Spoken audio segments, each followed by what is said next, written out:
Buat warga Depok pasti udah gak asing lagi dong sama kawasan kuliner di Stasiun Pondok Cina. Stasiun yang terletak di Jalan Margonda ini memang begitu semarak dengan kehadiran para penjual makanan yang beraneka ragam. Mulai dari seblak hingga kue pukis semua ada di sini. Stasiun Pondok Cina atau yang biasa juga disebut Pocin ini memang selalu ramai sejak pagi hari. Stasiun ini menjadi pilihan warga Depok yang mengarah ke Jakarta ataupun Bogor. Begitu keluar stasiun, kita akan disambut oleh deretan pedagang kaki lima yang menawarkan aneka cemilan. Kalau untuk sarapan sih, pilihan paling cocok ya lumpia basah ini, fans. Lumpia basah di Stasiun Pocin merupakan lumpia basah Bandung. Lumpia basah Bandung berbeda dengan lumpia Semarang. Jika lumpia basah Semarang memakai rebung, maka lumpia basah Bandung memakai bengkuang. Selain berbeda isinya, cara penyajiannya pun berbeda. Lumpia basah Bandung tidak digoreng, namun rasa, tekstur, dan aromanya sungguh menggoda. Lumpia basah merupakan jajanan yang lezat, sehat, mengenyangkan, dan tentu aja murah, fans. Coba aja nih, lumpia basah di sini seporsinya cuma 10.000 aja. Bahan utama dalam lumpia basah adalah kulit lumpia yang terbuat dari tepung terigu. Kulit lumpia segar ini lalu diolesi gula merah yang kemudian diberi berbagai isian. Mulai dari telur, toge, dan olahan bengkuang yang ditumis dadakan. Jangan lupa, menyantapnya menggunakan sumpit bambu biar lebih nikmat. Rasanya gurih, manis, dan sedikit cita rasa pedas berpadu jadi satu. Selain lezat, lumpia basah juga merupakan hidangan yang sehat karena banyak mengandung sayuran dan protein. Karena menggunakan bahan-bahan yang melalui proses tumis dengan minyak yang meresap pada kulit lumpia mentah, maka kulit lumpia menjadi lepek sehingga makanan ini populer dengan sebutan lumpia basah Bandung. Lumpia diduga berasal dari negeri tirai bambu. Para imigran Tiongkok membawa makanan ini ke Indonesia sekitar abad ke-19.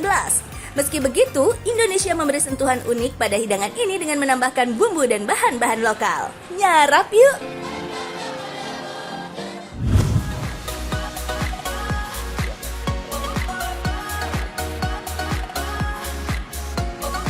Fans, ritme kehidupan yang serba cepat di ibu kota terkadang memaksa para warganya tidak memiliki waktu untuk membuat sarapan. Padahal sarapan penting banget loh untuk menopang aktivitas kita selama seharian. Nah, solusi untuk kaum urban biar tetap bisa sarapan adalah membeli dari penjual sarapan yang bertebaran di seantero Jakarta. Seperti penjual pecel yang ada di Stasiun Juanda ini nih. Di sini nasinya diganti dengan lontong, fans. Nasi pecel atau sego pecel adalah hidangan nasi khas Jawa yang disajikan dengan aneka sayuran yang direbus. Mulai dari kacang panjang, toge, bayam, kangkung, kembang turi, daun kenikir hingga mentimun. Lengkap kap-kap dan sehat tentunya. Uniknya, sayur yang digunakan berbeda-beda, tergantung daerah dan ketersediaan sayuran tersebut. Bumbu sambal kacang yang disiram di atas pecel terbuat dari campuran kencur, gula merah, garam, cabai, dan kacang tanah yang disangrai lalu ditumbuk. Nasi pecel biasanya disajikan dengan lauk atau gorengan. Nah, di sego pecel Juanda ini gorengannya lengkap banget. Ada bakwan, tahu isi, martabak tahu, gorengan tempe, risol, otak-otak, hingga sosis gulung mie. Dengan sayur serta gorengan selengkap ini, nggak heran kalau dalam sehari nasi pecel ini bisa laku hingga 100 porsi. Per porsinya sendiri dijual 15.000 dengan sayuran lengkap dan ditambah 1 gorengan. Pembelinya adalah para pekerja kantoran yang baru turun dari kereta komuter lain dan hendak melanjutkan perjalanan ke tempat kerja masing-masing. Rata-rata mereka meminta nasi pecelnya dibungkus, meski ada juga yang makan di tempat. Pecel sudah ada sejak abad ke-9 Masehi, tepatnya di era Mataram kuno. Seiring perkembangan zaman, nasi pecel semakin populer dan mudah ditemukan di hampir seluruh wilayah Indonesia.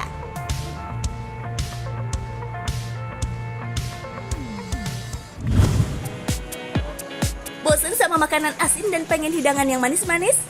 Di Stasiun Pocin juga jelas ada, fans. Ini dia surabi pandan kuah kinca. Sarapan kue basah kayak surabi kinca, kenapa enggak? Meski lazim disantap sebagai dessert atau hidangan penutup, surabi kinca juga ternyata bisa juga loh dikonsumsi di pagi hari sebagai menu sarapan.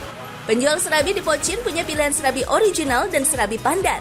Harga per porsinya cuma 10.000 aja, fans. Kita bakalan dapat 4 surabi yang masih hangat dan diguyur kuah kinca. Maknyus! Rasanya legit tapi tidak terlampau berlebihan manisnya. Terasa pas dipadukan dengan rasa gurih dari serabi. Sama seperti lumpia basah, kuliner tradisional ini juga berasal dari tanah Sunda. Yap, mana lagi kalau bukan kota Bandung. Bandung emang gudangnya jajanan unik dan juara, fans. Kuliner asli Bandung ini sudah ada sejak tahun 1923. Konon, serabi terinspirasi pancake yang berasal dari Belanda. Jika pancake menggunakan tepung dan telur, maka adonan serabi dibuat menggunakan tepung terigu, tepung beras, dan santan kelapa. Kuah kincanya sendiri terbuat dari santan, gula merah, dan tepung maizena. Serabi sendiri berasal dari bahasa Sunda yaitu sura yang artinya besar. Meski zaman sudah modern, cara memasak serabi tidak pernah berubah.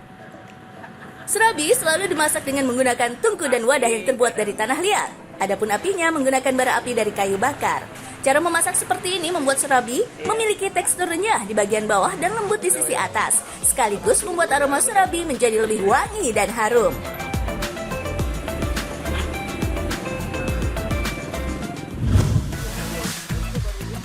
Kalau lewat stasiun Juanda, jangan lewatin juga cemilan yang satu ini, kue lupis. Kue khas Betawi ini banyak banget penggemarnya, fans. Kue lupis merupakan jajanan pasar yang menggunakan beras ketan. Beras ketan yang sudah dicuci bersih, kemudian dikukus, baru dicampur sagu. Uniknya, cara memotong lontongnya tidak dengan pisau, melainkan dengan tali benang yang dililitkan ke lontong hingga terpotong-potong. Kue lupis disajikan bersama dengan siraman kuah gula aren. Kue tradisional ini memang paling pas disantap di pagi hari. Rasa manis yang berpadu dengan kenyalnya tekstur kue lupis ditambah parutan kelapa menjadi menu sarapan yang nikmat. Kue basah konon sudah ada sejak zaman penjajahan Belanda. Hingga kini eksistensi kue lupis masih bertahan di antara gempuran cemilan kekinian. Kue lupis di stasiun Juanda disajikan dalam bentuk lontong. Ada juga yang berupa ketan. Harganya murah meriah banget, fans. Cuma 2.000 per potongnya. Terkait bentuknya, awalnya kue lupis berbentuk segitiga yang dibungkus daun pisang. Namun ketika daun pisang sulit ditemukan di kota besar, kue lupis pun berubah bentuk menjadi lonjong seperti lontong.